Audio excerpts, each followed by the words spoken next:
gateway တကားဝငယ်တုန်းကအိမ်မှာကြောင်ကလေးတွေအများကြီးမွေးခဲ့ဖူးပါတယ်ကြောင်တွေရဲ့တဘာဝအရာကြီးလိုက်ရင်ပြင်းကြီးလေးတွဲပြီးအိမ်နေကြတာများပါတယ်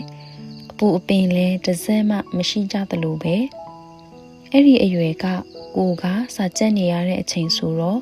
ကြောင်တွေကိုကြည့်ပြီးအမလီသူတို့ဘဝများအပူအပင်ခင်းလိုက်တာစာကြက်စရာလည်းမရှိဘူး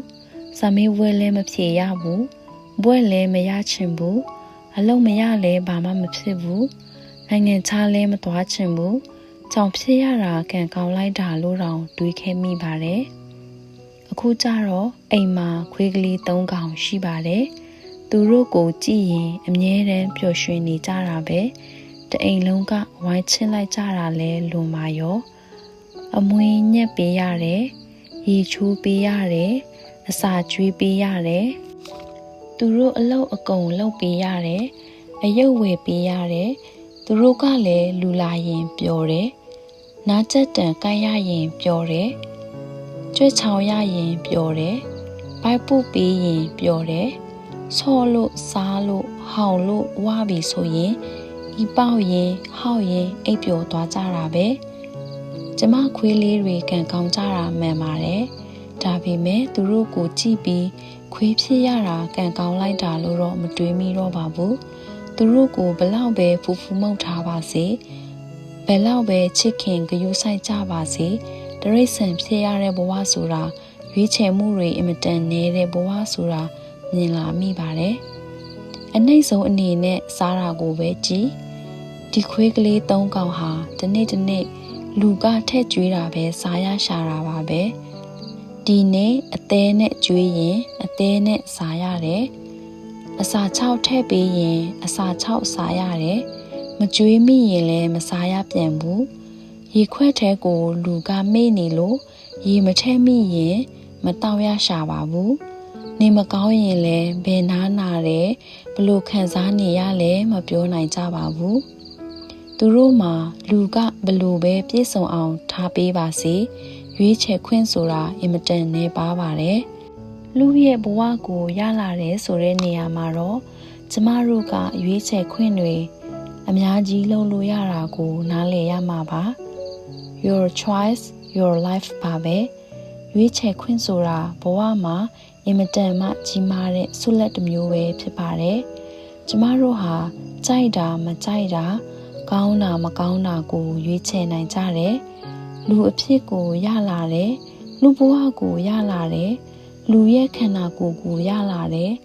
လူရဲ့အုံနောက်ကိုရလာတယ်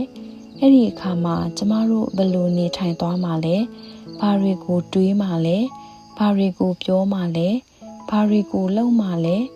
ဒါတွေကကျမတို့ရဲ့ရွေးချယ်ပိုင်ခွင့်တွေဖြစ်ပါတယ်လူရဲ့ခန္ဓာကိုယ်ကိုရလာတယ်ဒါပေမဲ့အိတ်စာကာမလောက်ပဲလှုပ်သွားမှာလားလူရဲ့ပါဇက်ကိုရလာတယ်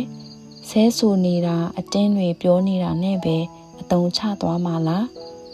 လူရဲ့အုံနောက်ကိုရလာတယ်မကောင်းတာတွေပဲတွေးမှာလားဒါတွေကကျမတို့ရဲ့ရွေးချယ်ပိုင်ခွင့်တွေပဲဖြစ်ပါတယ်နောက်တစ်ဆင့်တက်ပြောရရင်ဘယ်လိုဘဝကိုရချင်တာလဲဆိုတာကိုတော့ကျမတို့ဟာဒီဘဝမှာရွေးချယ်နိုင်ခွင့်ရှိပါတယ်ဘဝအသိဉာဏ်ပညာရှိရင်ခုဘဝမှာပညာတွေတက်အောင်ချမ်းသာခြင်းတွေပြည့်စုံအောင်ကြိုးစားပိုင်ခွင့်တွေရှိသလိုဓမ္မအသိဉာဏ်ပညာရှိရင်နောက်ဘဝတွေအထိယူသွားလို့ရတဲ့ကုသိုလ်တရားတွေကိုလည်းရွေးချယ်လုပ်ပိုင်ခွင့်ရှိနေပြန်ပါတယ်ကျမတို့အိမ်မှာခွေးလေးတွေကလည်းသူတို့ရဲ့အတိတ်ဘဝပေးကုသိုလ်ကံအရာလူစည်းစိမ်နဲ့နေရတဲ့ခွေးကလေးတွေဖြစ်ပါတယ်တချို့ကပြောတယ်ဒီအိမ်မှာခွေးဖြစ်ရတာကံကောင်းလိုက်တာတဲ့အဲ့ဒီအထီးကိုလက်ခံလိုက်သေးပေမဲ့ခွေးဖြစ်ချင်လိုက်တာလို့ပြောတော့ကျမကဒီအကြောင်းလေးကိုရှင်းပြမိပါတယ်ဘဝပေးကုသိုလ်ကံအတိတ်ကံပိဿုပံကံအကျိုးပေးတွေအရာလူတွေရဲ့ဘဝအခြေအနေတွေကွာခြားသွားကြတာမှန်တယ်တချို့ဆင်းရဲတယ်တချို့ချမ်းသာတယ်ကိုကဆင်းရဲနှိမ့်ကြတဲ့ဘဝကိုရောက်နေပါစေအောင်အသိဉာဏ်တွေကိုကျင့်တရားတွေမနှိမ့်ကြဖို့က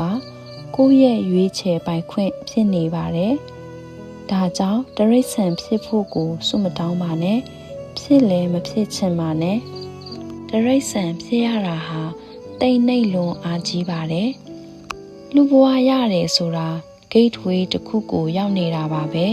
။အထက်ကိုတက်မလားအောက်ကိုဆင်းမလားဆိုတာကလည်းကျမတို့ရဲ့ရွေးချယ်မှုပဲဖြစ်ပါတယ်။လူဘဝကရခဲတယ်